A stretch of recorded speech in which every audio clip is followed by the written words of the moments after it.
100K അടിച്ചിട്ട് celebration ഇല്ലേന്ന് ചോദിച്ചവർക്ക് വേണ്ടിയിട്ട് നമ്മൾ ഇത്രയും ലാഗായത് നാത്തൂനും പിള്ളേരും വരാൻ വേണ്ടിയിട്ട് വെയിറ്റ് ചെയ്തതുകൊണ്ടാണ് കേട്ടോ. പിന്നെ നമ്മുടെ ഫാമിലിയിലുള്ള വേറെ കുറച്ച് ആൾക്കാരെയും കൂടെ നമ്മൾ വിളിച്ചിട്ടുണ്ടായിരുന്നു. ചെറിയൊരു പരിപാടി അത്രേ ഉള്ളൂ. അപ്പോൾ ഒരു ഞായറാഴ്ചയായിരുന്നു കേട്ടോ പരിപാടി. ചെറിയതൊക്കെ വന്ന അന്നത്തെ ദിവസം തന്നെയാണ് നമ്മൾ പരിപാടി സെറ്റ് ചെയ്തത്. കാരണം അന്ന് വൈകുന്നേരം അവർ തിരിച്ചു പോകുന്നതുകൊണ്ട് രാത്രിതേ എല്ലാവരും വന്നിട്ടുണ്ടായിരുന്നു.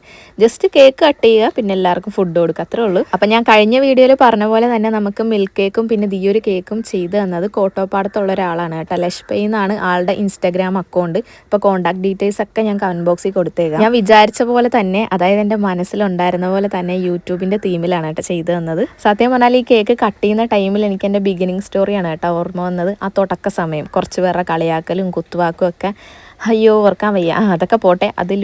അതിലേറെ സന്തോഷമാണ് എനിക്കിപ്പം ഈ 1,00,000 ആൾക്കാരടങ്ങുന്ന ഫാമിലി നമുക്ക് നേടിയെടുക്കാൻ പറ്റിയതിൽ. ഫസ്റ്റ് തന്നെ അതേ നിങ്ങൾക്കൊരു പീസ് കേക്ക് ഞാൻ തരുവാണ്. നമുക്കിത് 1,00,000 നിർത്തിയാൽ പോരാ കേട്ടോ. നമുക്ക് മുന്നോട്ട് ഇങ്ങനെ 2,00,000 3,00,000 ഒക്കെ ആയി പോകണം. എല്ലാവരുടെ സപ്പോർട്ടും എൻ്റെ കൂടെ ഉണ്ടാവണം. കേക്ക് മുറിക്കുന്ന ടൈമിൽ ഉമ്മാക്ക് നിൽക്കാൻ വയ്യ, ഞാൻ ഇരിക്കുവാന്ന് പറഞ്ഞാൽ അവിടെ ഇരുന്ന് കേട്ടോ. അതാണ് എൻ്റെ ബാക്കിൽ ഇങ്ങനെ മറഞ്ഞു പോയത്.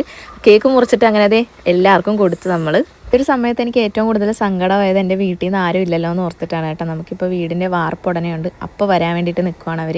ഇപ്പോൾ വന്നിട്ട് പോയി, പിന്നെ അപ്പോഴും വരണ്ടേ, ഇത്രയും ലോങ് അല്ലേ, ആ ഒരു ബുദ്ധിമുട്ട് കൊണ്ടാണ്. പിന്നെ ഈ ഒരു വീഡിയോയിൽ നമ്മുടെ ഫുൾ ഫാമിലി മെമ്പേഴ്സ് ഒന്നും ഇല്ല കേട്ടോ, കുറച്ച് പേര് മാത്രമേ ഉള്ളൂ. ഞാൻ മുന്നത്തെ വീഡിയോസിലൊക്കെ പറഞ്ഞിട്ടുണ്ട്, നമ്മുടെ ഫാമിലിയിലുള്ള കുറച്ച് ആൾക്കാരൊക്കെ നമ്മുടെ അടുത്ത് തന്നെയാണ് വീട്.